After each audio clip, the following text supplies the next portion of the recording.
Welcome.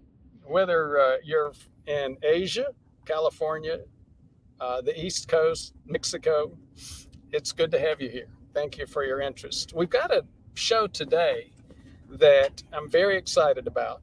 You know, it's like every few weeks somebody asks, wait a minute, I keep talking to my doc about cardiovascular inflammation and low dose statins. My doc is skeptical. Can you give us some information? Jesus has been doing some hard work in this space, and we're ready to do that today. But as you might notice, I'm in a truck and getting bounced back and forth. I'm up in the mountains near Knoxville in Tennessee in the US. I had an unscheduled but very exciting opportunity to speak with investors. If this is successful, this will be able to move our ability to get Medicare access of this level of prevention all over the country in the US much, much more quickly. So part of the issue is we don't have the greatest cell connection here. I may end up dropping, but again, Dr. Vega's here. He knows the research, he's done it, and he's going to be ready to help me out. Now, just a couple of other comments about getting us started. If you've never seen our channel, our content, we're all about doing the things, providing the information that helps people extend their lives and be healthy while doing it. Unfortunately, that's not common information, even among the folks that are supposed to be experts. For example, the research, the evidence is crystal clear. 2/3 of doctors here in the United States still don't know how to diagnose, let alone manage, the number one cause of heart attack, stroke, diabetes, kidney disease. So we've got information which helps you do that. This information is being accepted, being sought, being taken up all over the world. In fact, our number 5 country for taking up our podcasts is a country that makes the news all the time. It's China.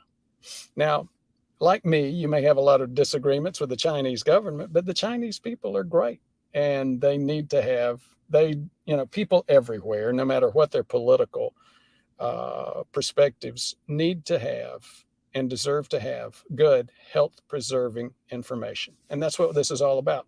Previous recent topics would be, is this new antioxidant safe? Couple of comments. Everybody looks to do this the easy way. They want longevity and health, but they just want to take a pill or a supplement. Be careful when you do that. There's a lot of new pills and supplements that come out. You need to make sure that you know what you're getting. We had some discussion about changing the game on obesity. And again, obesity is very much related to one of the major drivers of death and disability in our world. The verdict on vitamin D we covered recently was, at the end of the day, anything but a verdict, even though it came out from what many consider to be the number 1 journal of medicine in the world today. So let's talk about how, just briefly, how you can start learning this information yourself. If you can't depend on your doctor to know how to diagnose and or manage insulin resistance, prediabetes, diabetes, what do you need to do? Unfortunately, like I said, it's a buyer beware type of environment, but we have courses within just a few hours and with a few bucks. And even if you don't have 15 or 20 or 49 bucks, whatever the current price is on these, even if you need it for free, contact us, we'll get it to you for free. Insulin resistance is the most important of our courses. It takes a couple of hours to get through it. Within those couple of hours, you'll know more than your doc, the vast majority of the time. Cardiovascular inflammation is a critical piece that is involved with this. It's a mediator between the root cause, insulin resistance, and the heart attack, the stroke, the kidney disease, and the eye disease. With a couple of hours on that course, you'll understand those connections. And just think about it. It's like Big Russ, Tim Russert. He went to his doc. He was having some concerns with his blood pressure, and he said, "Hey, doc, can we just make sure that I'm not going to have a heart attack?" They did a stress test. He passed it with flying colors, and then he died from a heart attack a few weeks later. That points out the problem that the current standards for understanding cardiovascular plaque, understanding cardiovascular risk, they're not where they need to be. And with this plaque course, you can understand that. The fourth course is a 9-hour course. The other 3 are 2-hour courses. The fourth course is a 9-hour course, which gets deep into all aspects of longevity and health. If you're not a YouTube kind of guy or a Facebook kind of gal, there are other places to receive and to get our content. Locals and Rumble, both of which have become very popular, especially with a large section of the US. We have our content there. Some of our content on Locals, for example, is exclusive and you can't get it anywhere else. So if you're a Locals kind of person, check it out. If you want to help us get this information out to the rest of the world, consider joining our YouTube channel if you're a YouTuber. We've got people each week who are joining, and they help us get this life-saving information out there. We thought the subscriptions, they were becoming over the past year the most popular way to get started with us. Now that we're going into Medicare, we thought they might go away, but if anything, they're going to get stronger. You can talk with Michelle at 859-721-1414 if you have questions about that. I'm going to skip over the discussion about the book today. And Jesus, let me ask you, let me start with the update on the Medicare program. As I said, we're looking today to talk to potential investors, which should and could decrease our time frame for getting to all the states by a factor of 10. One of the challenges right now that we deal with is what you always deal with in terms of challenges when you work with the U.S. federal government. That's the bureaucracy. I'm not going to go any deeper into that, but we can provide more detail later if people have questions. Jesus, anything else to update on? Sure, and I want to say thank you for being here, joining in the show today. As you see, today's topic is a really interesting one, a major one for our channel and the folks that follow the channel. And going back to the PrevMed Care Management Program, as we call it, it's basically a chronic care management program by Medicare. And we wanted to show you a little bit how the process works and what do you need to do as a patient to go and get the benefits of this program with us. So the first part is to get in contact with us. You can call the phone number that Dr. Brewer just told you about. You can answer those survey that is on the webpage. Right at the bottom on the webpage, you will find a space that says survey. We have had a really good response from all over the country. And you can get an invitation from us on your email if you already have answered that survey or are a current patient from Dr. Brewer. Then we're going to ask you for some information just to make sure that you're eligible according to Medicare. We will set you up for a platform called CCIQ that basically helps us monitor your condition, follow up your blood pressure, blood sugar, weight, and you can also ask some questions to Dr. Brewer through it. So we can make sure that you will get the answers that you deserve and you need for your health condition. Then you will be set up for an annual wellness visit. You probably have one of those with your primary care provider so far, but if you're a new patient from Dr. Brewer, you might need to get one of those because Medicare requires that a new patient has a first contact prior to be included on a chronic care management program. Then we will set you up for a visit with Dr. Brewer. And after that, you will have probably quarterly or semestral visits with Dr. Brewer, and we'll be checking up on you basically all the time through the CCIQ platform, we'll make sure that we are aware of any changes on your weight, blood pressure, blood sugar, and all other indicators of your health. And this is something that can be paid through Medicare. So we know it's a challenge to some folks to get access to premium care with Dr. Brewer, and this is the opportunity that we have. We are piloting right now Florida, and I believe we're looking forward to move and expand to Alabama next.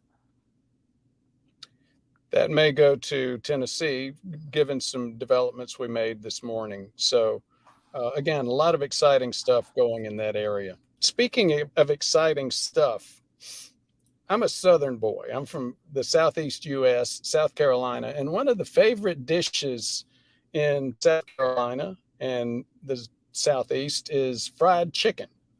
Now, unfortunately, fried chicken is usually made with breadcrumbs, which are not great for those of us on a low-carb diet.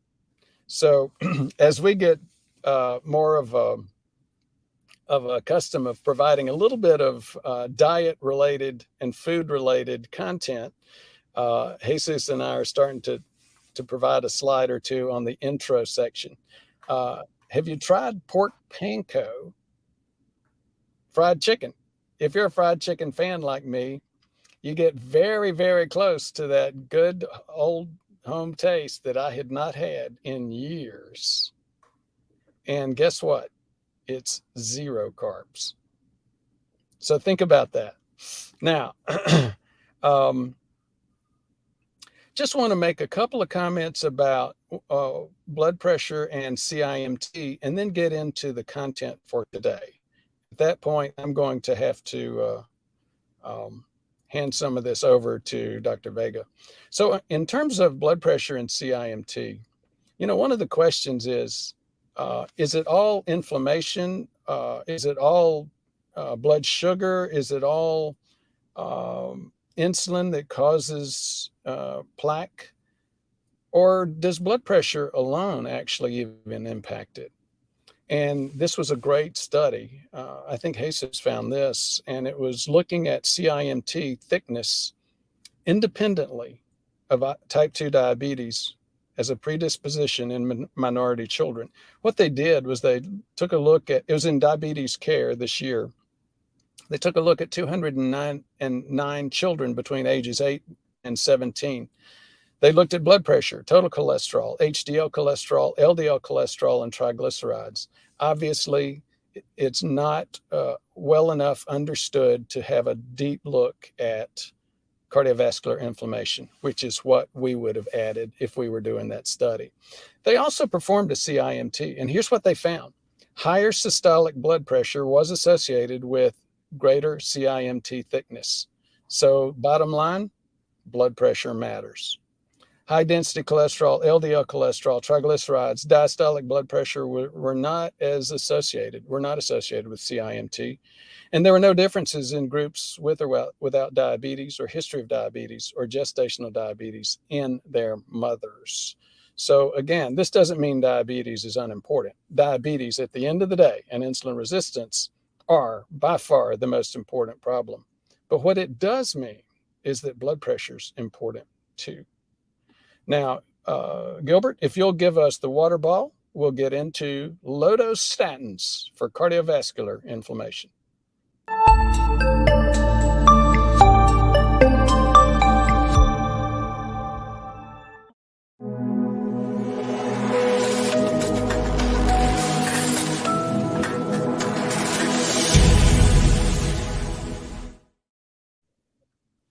Hey, Gilbert, we're going to have to add Dr. Vega's name in that transition as well. So, low-dose statins for cardiovascular inflammation. This is one study that looks at that. Again, we get that question all the time. Last week, for example, we got 3 or 4 questions. Hey, doc, my doctor doesn't understand low-dose inflammation and cardiovascular, or low-dose statins and cardiovascular inflammation. Can you give us a little bit of research on that? I keep some of that research. Jesus did a lot over the past few weeks, and we just happened to be ready for this. So We'll give you a little bit of the content around this. This was in the Journal of the North American Menopause Society, and the research came out of a group in Japan. So this is a global issue, and this one, it was specific for women. People think that breast cancer and other things are the number one risk for women. Not true. It's heart attack, cardiovascular disease. Now, this study included 51 women aged 55 and older with hypercholesterolemia, or basically increased cholesterol and triglycerides. They compared 2.5 milligrams of rosuvastatin, generic Crestor, daily versus placebo for 12 months. And then they measured CIMT, carotid stiffness, and brachial artery pulse wave velocity with the lipid profile. The statin group showed better results in all variables. In the case of CIMT, the value is lower and correlated with changes in C-reactive protein. So that last paragraph is part of the critical question regarding cardiovascular inflammation.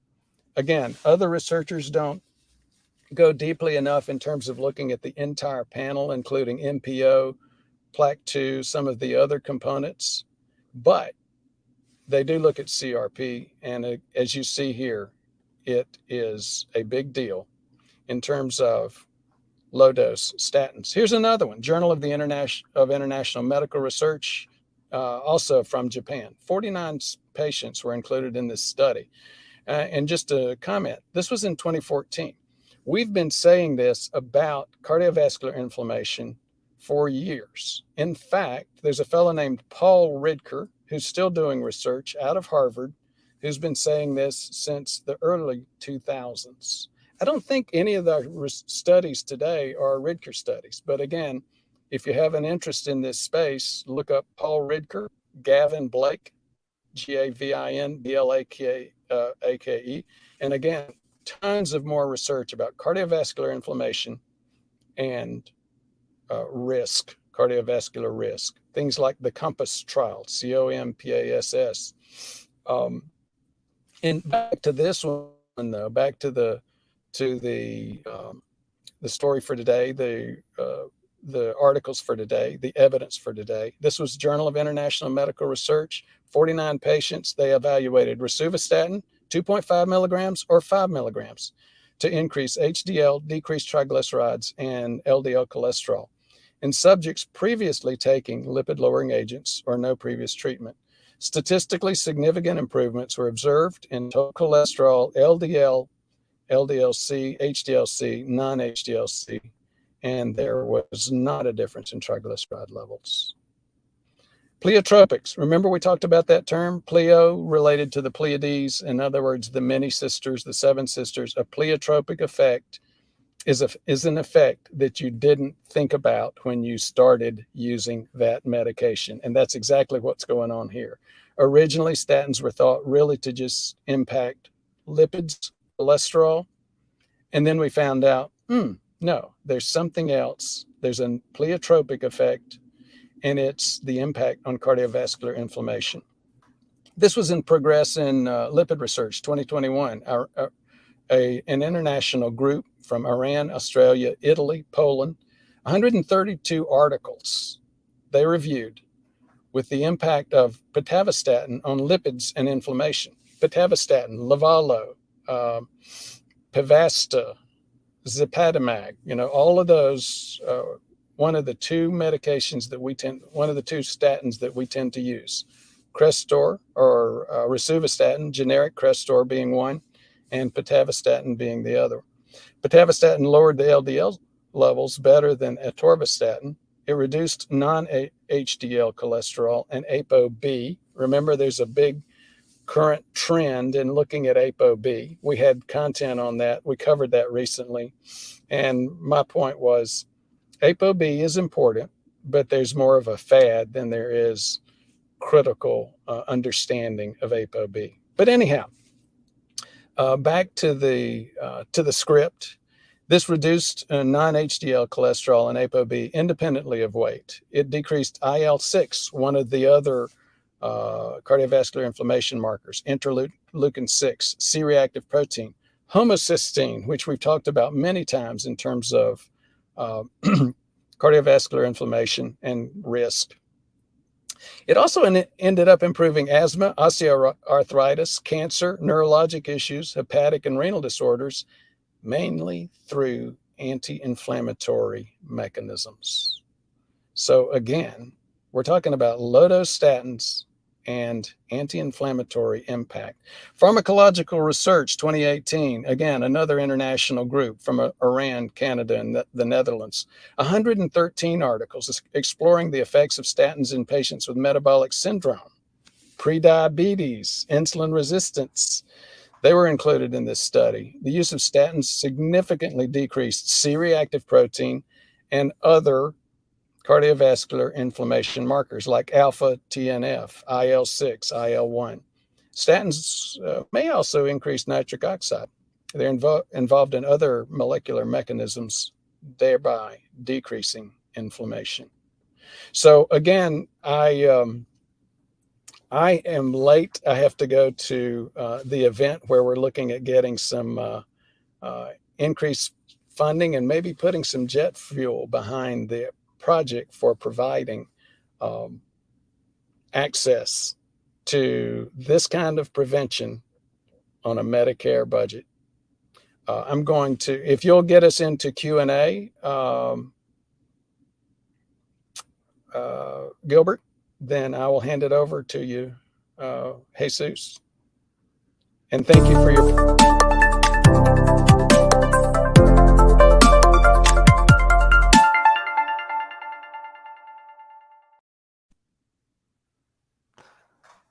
Well, all right. So, really interesting topic and something that a lot of folks are really looking forward to hear from us. Thank you to Dr. Brewer to being able to join us to show us that part of the research. And as you can see, one thing that I will highlight from that research is that most of that, other than Paul Ritker's team research that he's working on, comes from outside the U.S. So as you can see, there's still lots of stuff to do on regards to that problem. This is the real one of the other pandemics that we have seen for so many years. Just people dying from heart attack and stroke all over the place. So that's what we're looking forward in this channel. This is what this is about, preventing this problem. So let's go to check out the questions that we have for today. We'll do the best we can to solve all of this for you. So JMK 2921, I am taking 5 milligrams Crestor daily for secondary prevention. Would you be concerned about LDL-C of 130 if all coronary inflammation biomarkers were low? Well, if we're talking about secondary prevention, I'm assuming that probably you already have an incident or an event, even a cardiac event or some source of that. So that's why they're putting you on Crestor. So Crestor on 5 milligrams doesn't sound so bad. And I will tell you this, I won't be concerned of an LDL-C on 130 if other inflammation markers are low. The thing is, which inflammation markers are we talking about? Because some folks will look only on C-reactive protein. And as you have heard on this channel before, C-reactive protein is a good inflammation marker, but other than high sensitivity C-reactive protein, it's not the only one. And there are other markers that can help you track if you really have an inflammation issue and if Crestor might be enough. There's no supplement, there's no medication enough to that. You have to add lifestyle changes on your activities, on your daily activities about that. So the short answer is I won't be worried only about LDL. I will check out other inflammation markers and make sure that those are the ones that we're looking for and work on the root cause of your inflammation issue. If you already had an event, there's something there that is causing that, and we are all about preventing that risk.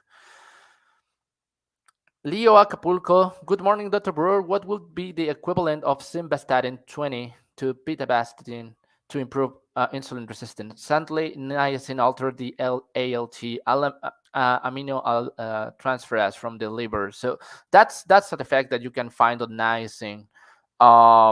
I will say usually you can find pitavastatin from 1 milligram, 2 milligrams, or 4 milligrams. So usually those work really good. 2 milligrams, 4 milligrams, that works. Um, so sorry to hear about niacin. Leo, just to share with you, Leo is helping us to write some, translate some blogs for this Spanish-speaking community. So we're also working on that, and we appreciate the help from Leo Acapulco on that side. Rick Folia, CIMT video, you got CIMT, then it started statins and other stuff. Then artery got age dropped. How much do you credit statins versus other stuff? What exactly was the other stuff? So, I don't know if this is a response from another video or other place, but looking forward, if you look to what's the number one cause of heart attacks, that's inflammation. That's for sure. That soft plaque that gets developed, gets ruptured, puts a clot on that, and then you get the heart attack or the stroke.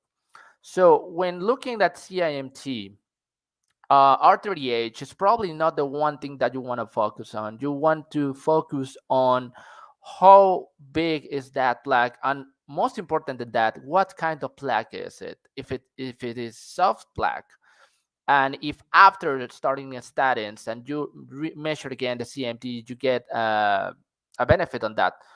For sure, statins should have played a key role on that.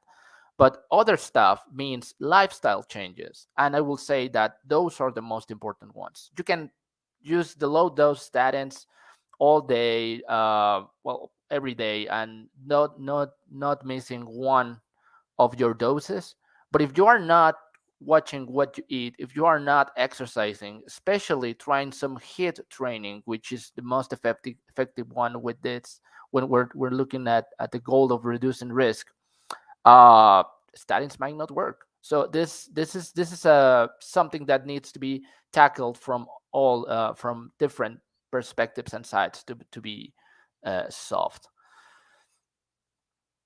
Brad, $20 super chat. Thank you so much. Formerly known as Vagabond Sojourner. So good to see you here again, just like every Wednesday. Doc, my glucose has gone over 100 and stays over 100 all day on my CGM, on his continuous glucose monitoring device. Been taking 5 milligrams Crestor daily for the inflammation. Seems like I'm heading for full diabetes. Is metformin advised? Well, uh, first of all, sorry to hear about that. Blood glucose, if this is a fasting level or after eating level, that's important to know. Of course, we would like to have fasting glucose below 100, but that's not the only one, the only thing that should look forward. It's important to see how your body is responding after eating something, how high is your blood glucose after eating or on breakfast or your meals, because that's another number that we want to look forward. Metformin helps a lot. Uh, Helps a lot on decreasing that part of the insulin resistance, even losing some weight on that side. That can help as well. Remember that having just having a little bit of fat on your abdomen, that increases a lot of the issues with insulin resistance and can produce and increase the risk for you to gain more weight, as we saw in the carbohydrate insulin model. So I will say metformin could help some people who have this issue and who are afraid of diabetes, but we should be able to look closer and to see how your insulin resistance is on that side. If you already got an OGTT or an insulin survey, that will give us a better view of what's going on the insulin resistance side. Dwight Baldwin. Hello, Dr. Brewer. Well, Dr. Brewer is no longer here, but I'm pretty sure that he will see that comment. What are your thoughts on set point and settling point theory as it relates to weight loss? I read about people who lose weight and then their metabolism slows down in response. Well, for those who are not familiar with the set point theory or settling point theory, this basically says that we are wired on our DNA to have a certain body weight. So for some folks, it's higher than others, and you can try to get that weight down. And when you reach that point, you will have more struggles to get below that, and your body or your DNA is probably fighting to get you back to that body weight. So there, and I will say that there's some truth behind that. You can see on the phenotype of some people. Phenotype means how your body looks according to your DNA information. So there's some people that are a little bit more larger, more, I will say, chubby. Some people that are more thin, and you always find those persons that can eat everything they want and they don't gain weight from one way or another, and they have probably a family history of people that is really thin on their family. So I will say that there's some truth to that, but that should not be discouraging for folks. If you think probably my DNA says that I'm gonna be fat all the time, I'm just gonna drop doing anything to decrease my weight and take care of my diet and exercise. Well, I don't think that's what this theory tells us. It just tells us that probably you need to look forward to get other strategies, take care more a consistent way to eat and exercise than maybe other folks that don't need to put that much effort into that. So I would say that there's some truth behind that, but there are other root causes that are causing weight gain. And there's other thing called epigenetics. And if you have heard about epigenetics, you will see that what you do on your daily basis, the things that you put on your body, can change some of that for the future, and it can change some of that wired DNA stuff that we think it's just permanent. So there are some things that you can do about it. Don't settle with a bad DNA and that's the root cause from you. That I will not go that way. Bart Robinson, looking forward to this topic indeed, and will ask my new doctor to watch the presentation when she's able. That's something good, and some doctors are open to that. I can tell you from my own experience. Uh, you don't get taught these things on med school. Probably on a theoretical way, so you know how plaque gets built and inflammation plays a key role in there. But translating that into practical activities to prevent that process, just doesn't happen. You get taught that LDL is the culprit and you have to decrease LDL, and that's all you have to do. But people keep dying from heart attacks. So, of course, we had a patient that said, I bought the Dr. Brewer's book for my physician.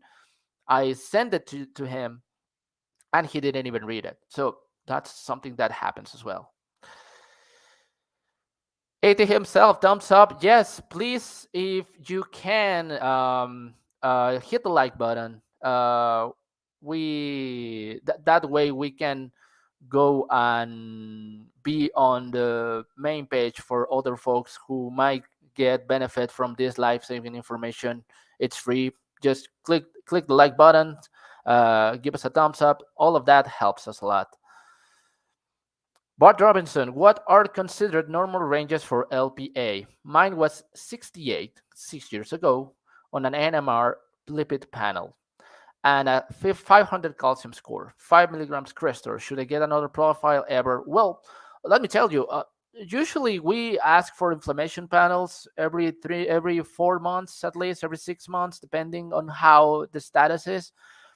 And LP little a usually should be below a 10 nanomoles per liter. So 68, I will say it's probably it's a bit high. There's something to do about that. If you haven't got another LP little a level measured from 6 years ago until now, probably it's a good idea to get one just to see if Crestor and other prevention activities that you have done have worked.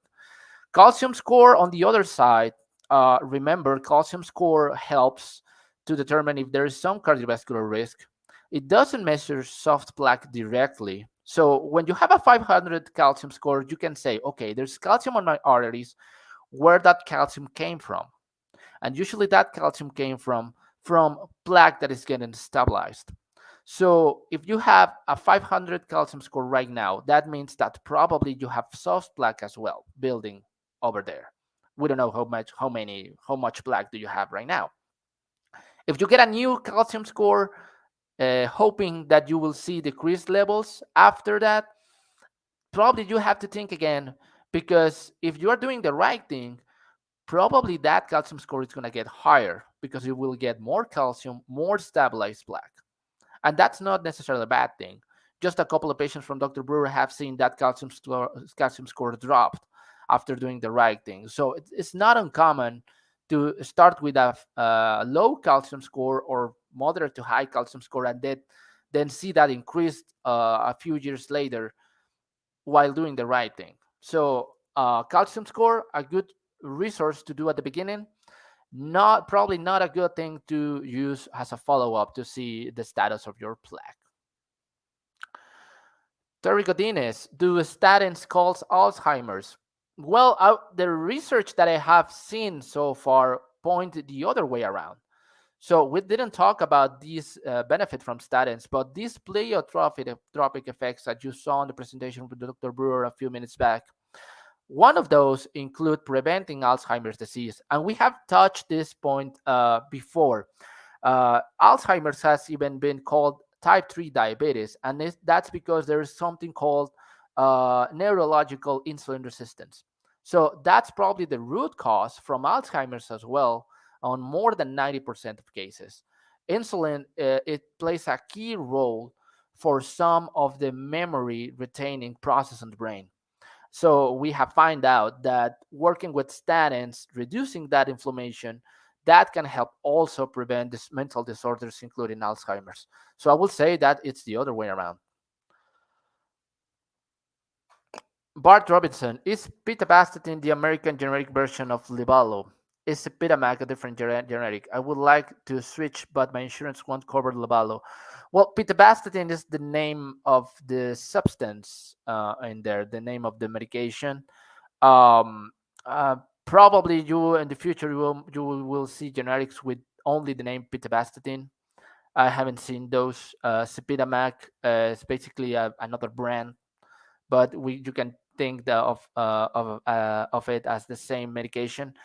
What we have seen on some folks is when they switch from Libalo to Zepidamac, sometimes the benefits or the side effects or whatever they feel regarding the statins might change. So that also there are some slight variation depending on who is developing and building and distributing the medication. So you can see that as well. So sometimes we just have to try one and see how we feel and if the benefits are the ones that we're looking for depending on the brand. So that's something that can happen even though it's the same medication. BCL name, thank you so much for being such a wonderful source of information. Thank you for following us. Thank you for following the channel. Dr. Brewer has built this channel for some years now. We are really happy for the success that it has had, but we're pretty sure that there's still a lot of people out there who's not looking at this channel and getting this information and getting treatments based on decreasing LDL and getting with a high risk of heart attack still. So hit the like button, share the video. All of that helps to save more lives. Alan Turner, what is the downside benefit of increasing Crestor from 5 milligrams to 20 milligrams daily if no side effects? Is there an increased effect on inflammation? Doctor is focused on solely reducing LDL. Well, this is the story of every day on most places. And I'm not talking on I'm not talking just the US. I'm talking overall all over the world. Mexico for sure is the same case. I would say that there's no benefit of increasing 5 milligrams to 20 milligrams. Probably you will decrease your LDL. That's probably going to happen. Does that decrease the risk of you getting a stroke or a heart attack? I'm not so sure. I wouldn't say that. Um, and of course, statins are important, play a role in this, have some really good benefits. But if we don't know what's the root cause of this, and we're just looking at LDL, we might end up getting the consequences that we want to prevent. So I will say first, get to know if you really have insulin resistant issue. Get an OGTT, get an insulin survey, get an inflammation panel. know, see the whole picture of the problem, and then there's the decision in taking or not taking statins. Dr. Brewer has told this before. We usually don't give statins as primary prevention, meaning if you are 60 or older, you're gonna get a statin. It's not. It doesn't work that way. We want to know that there's plaque in there. Plaque counts as a cardiovascular problem. So that's when the statins come into play. Um, BCL name. I wonder what your thoughts are on statins being contraindicated in patients with neuromuscular disease in the family. That's a good question. I haven't seen that so often, and I haven't seen that listed as contraindication for people with this kind of diseases. You can probably think if one side effect that you might find of the status is muscle pain, you want to avoid that with them. And that muscle pain, let me tell you, one of the most important side effects of statins is when they are combined with fibrates like fenofibrate, genofibrate, I believe that's the other name. And those medications are used to decrease triglycerides, and some people can get uh, damage on their muscles when they're combining statins with these other medications. But I haven't seen that statins are contraindicated with neuromuscular disease people, or people who have family history of this. I haven't seen that. Probably it is. I will say I haven't seen that on my practice so far. Margaret D, good morning from Winnipeg, Canada. Thank you for watching us. As Dr. Ford said, many people watching us abroad. Canada is one place. China is the other big one. We have people from Europe as well, and Latin America. So thank you for joining us. George M, 400 calcium score, 73 years old, no stroke or heart attack. They want me to go on statin, 5 milligram Crestor. I don't want to. I take MK7, CoQ10, D3, and others, and lifestyle change. Am I right? Well, it's difficult to say if somebody is doing or not the right thing. If if you look forward to know if the things that you are doing, I would say, have you tested your inflammation panel? Have you got an OGTT and insulin resistance? It's a good thing that you don't have a stroke and a heart attack, but a calcium score, positive calcium score of 400 means there's some calcification, and probably there is some soft plaque. So we want to know if there is some soft plaque, and that's the way to say this. MK7, CoQ10, D3, all of those supplements work. But if you are just taking them because you know they might prevent without knowing if you really need them, I would say the first step is test and don't guess. Once you know how your inflammation panel is, you will have a real clear picture, and you will know which supplements might help you, which supplements might not be really good for you.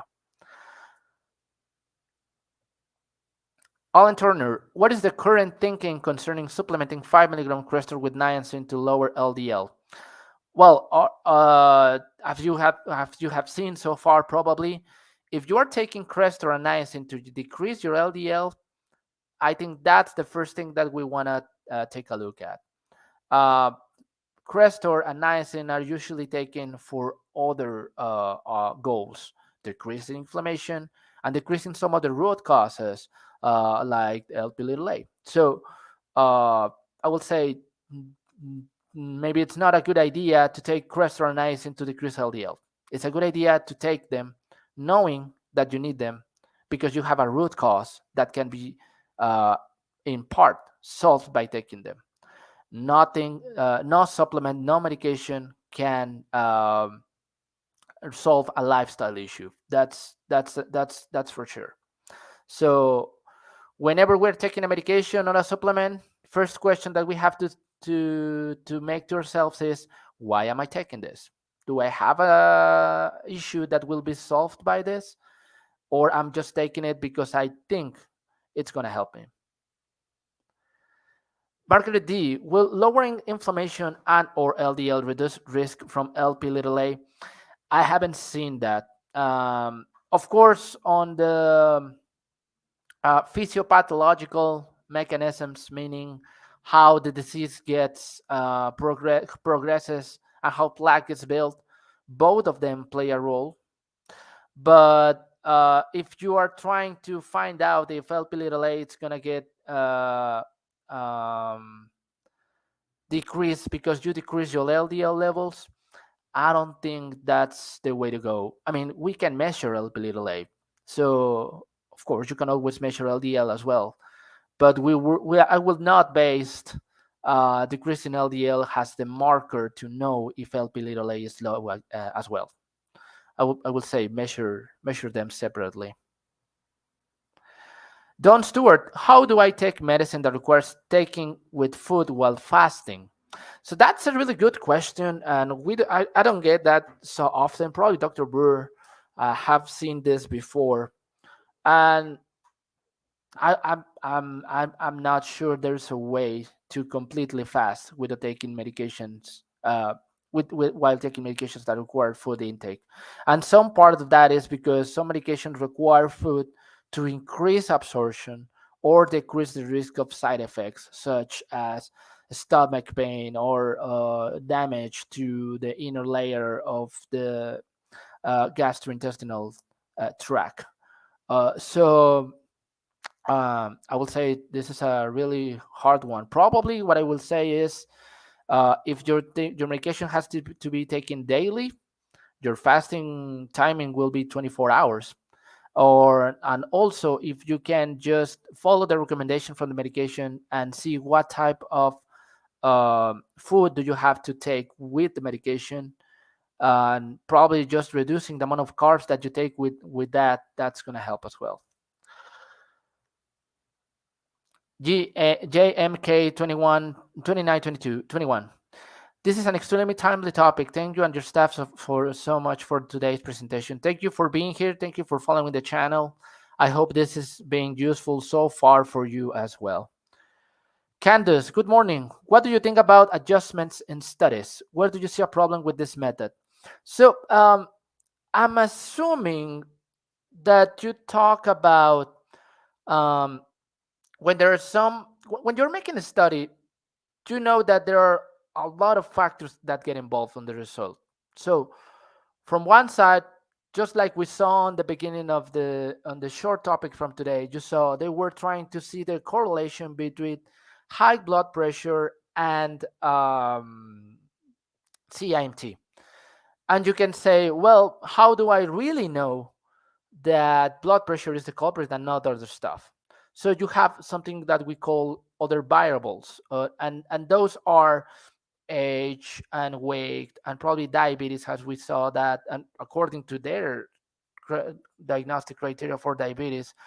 So all of that plays a role, and there are some statistical procedures that you can do to decrease the impact of those other factors and really measure the main factor that you want to see.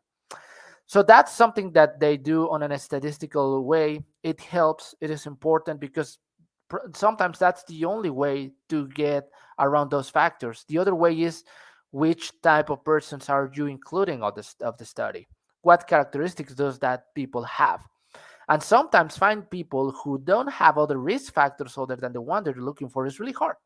So finding people without diabetes, it's hard. Finding people who doesn't have inflammation, it's hard. So I would say that's what science have. Sometimes we don't really know if all the other factors are the ones causing the problem, but that's how science works so far. Your Dead Meat 69 music's not bad. Not bad at all. We have some streams so far to that different music, and it's really catchy. Your Dead Meat 69, low dose statins have longevity advocates cheerings. Well, that's another part, and we have talked on the channel before. Dr. Brewer has pointed out some other anti-aging drug, like rapamycin and metformin, one of those with the TAME study. And we haven't touched that statins on studies talking about longevity or aging. I mean, decreasing inflammation is part of that process, and as well. So probably there's something there. My daughter lives in Knoxville, and Dr. Brewer is really close to that. Leo Acapulco, buenos días. Dr. Jesus, buenos días. All of those Spanish speaking um, viewers, hola a todos también. Shannon Gardner, is it okay to lower dose of statin from 40 milligrams to 20 milligrams? Well, first question will be, which statin are we talking about? The other one is, why are you taking statins? Are you looking forward to decrease your LDL levels? Are you looking forward just to prevent a heart attack? And your doctor recommended to take 40 milligrams, I don't know, Crestor or simvastatin or atorvastatin. So first question will be that, and decreasing it depending on what you are trying to achieve and if you have plaque or not. Harvey Ups, comments on Crestor, calcium score 230, MD put me on rosuvastatin 10 milligrams. After a month, I got a reduction to 5 milligrams. Reduction of LDL count, I added 5 milligrams of niacin, LDL now down to bottom, a quarter of range. Yeah, that happens with statins. And sometimes what you will see, or what current medicine is on some places, is you need to take high dose statins, because if you take 5 milligrams and that doesn't decrease your LDL, I'm going to put you on more doses of statins. There's another statins that we didn't talk about, prevestatin. And prevestatin, some folks say you need to take 40 milligrams, 4 pills of 10 milligrams prevestatin to decrease your LDL. And you probably will decrease your LDL. Does decreasing your LDL alone prevent you from having a heart attack? Probably not. That's the main issue there. Joel Emiliano Estrella Resendi, saludos, doctor Jesús Nogués. Joel Emiliano Estrella, it's basically a family member, so thank you. Horn of Unicorn, hello there. Johnny F, thoughts on taking rapamycin for health? Well, not necessarily as preventing a heart attack. I haven't seen that. We know that rapamycin has some effects on and aging, and that probably can count as heart health, because other than insulin resistance, aging is another issue, and what aging involves and what comes with aging when to heart attack is about. So I haven't seen studies specifically aimed to rapamycin has preventing heart attacks. Probably there's some research out there, but for aging, that's something that is really, really promoted, and aging is a risk factor as well. North Carolina, Rick the Gun one, can statins contribute to dementia? I think we mentioned that earlier before. It's the other way around. Evidence says statins usually are a moderate, at least moderate, preventing mechanism or way to decrease your risk of getting dementia. LPG 12338. We had a super chat from LPG. Thank you very much as well. George M. May I ask what your daily dosage of K2 MK7, 400 micrograms, 600 micrograms? I think that question goes specifically to George, just to know how many K2 is he taking. Usually 400 milligrams work. There are also mega doses of vitamin K2. So those can work. I will just make a quick comment onto that. There's this urban myth, and the folks who have followed the channel for longer might know this one. Those who are new to the channel probably haven't heard this. Some people take vitamin K2 because they think that vitamin K2 can somehow pull the calcium out of your arteries, and that's the way that vitamin K2 works. But that's not really the case. We covered vitamin K2 a few weeks back, and what the research has found is that vitamin K can play a key role as well on decreasing the risk of inflammation, a moderate positive effect on that.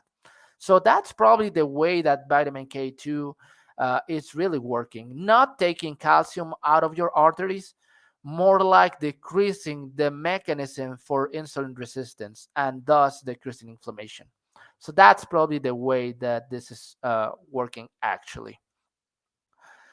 Jeff Clifford, I take 40 milligram Lipitor, fantastic reduction in cholesterol. I'm hoping that it also helps inflammation. I'm not keen on change. Jeff UK. Well, mm, it's interesting. Let me tell you, while doing research for this, I got to see some studies talking about Lipitor, atorvastatin, decreasing inflammation as well. The bottom line is that if you're looking forward to decrease inflammation with a statin or using a statin to get to that point, probably atorvastatin is the least effective to that purpose. So when you say I reduce my cholesterol, I believe you're probably talking about total cholesterol and LDL cholesterol, and you might be right. Probably that's being decreased by Lipitor. Is your inflammation getting decreased?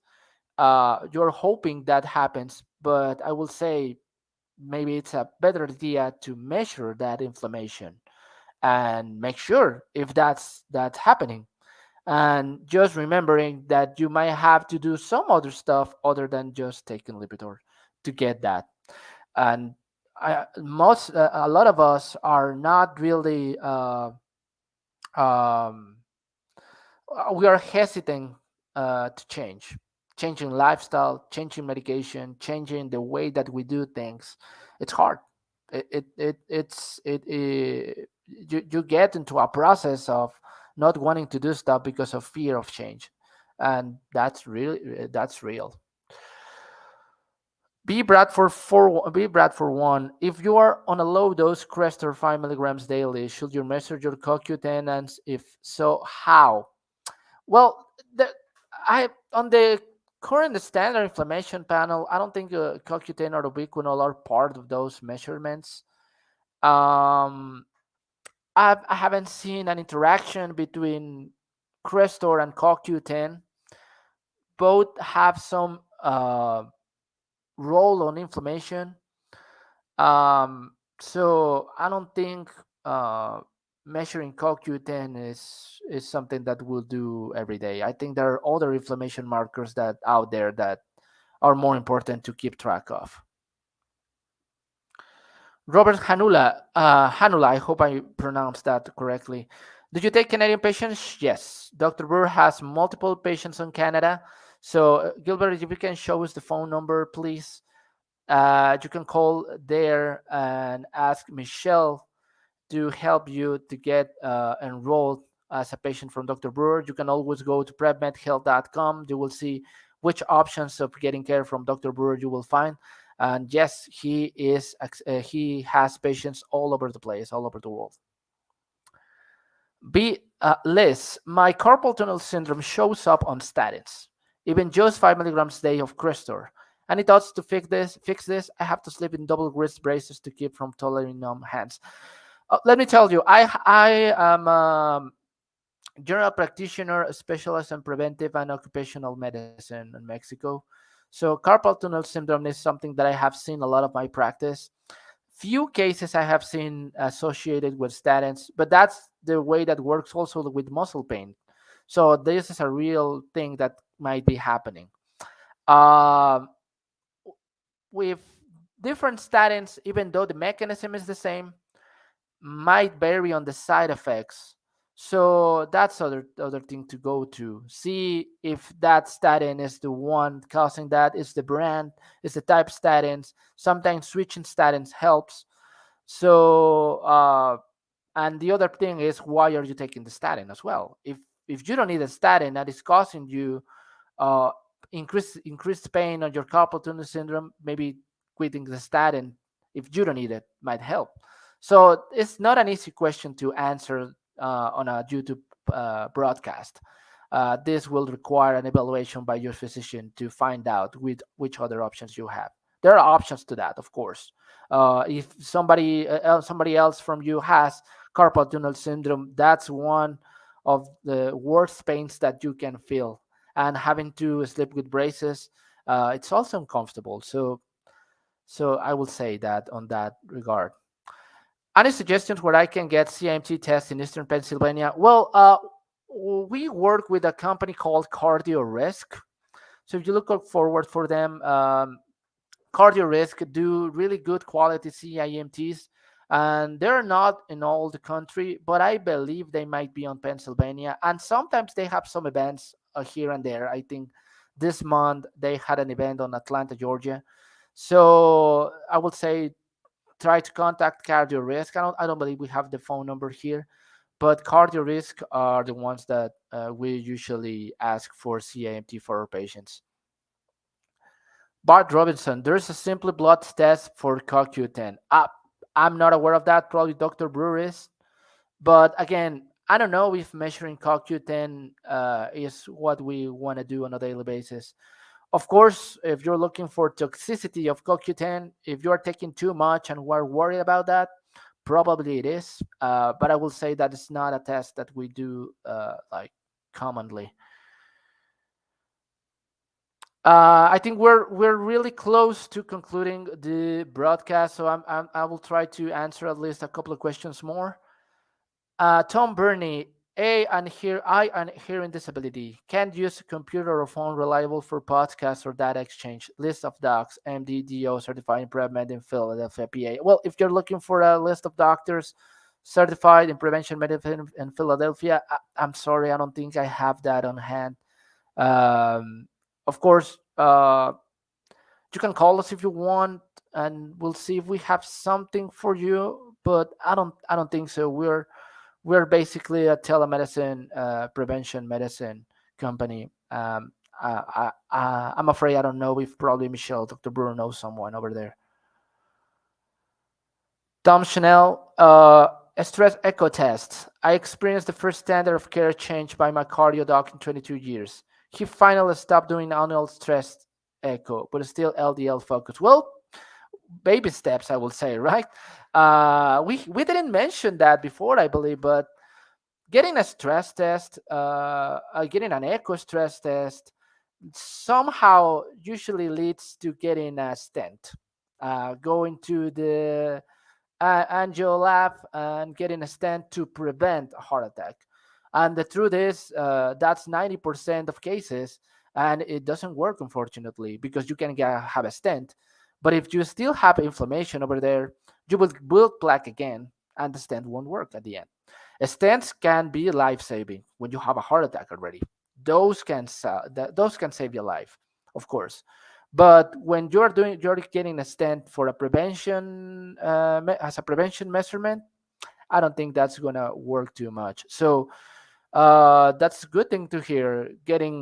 Not getting an echo test just because of that, changing the LDL mindset, that can take a little bit more work to do. Well, I think that's what we can cover for today. We really appreciate all of you for joining the show. Dr. Brewer was able to join us at least at the beginning. And of course, you can just leave comments, and we will be happy to see you again next week on the show. Thank you.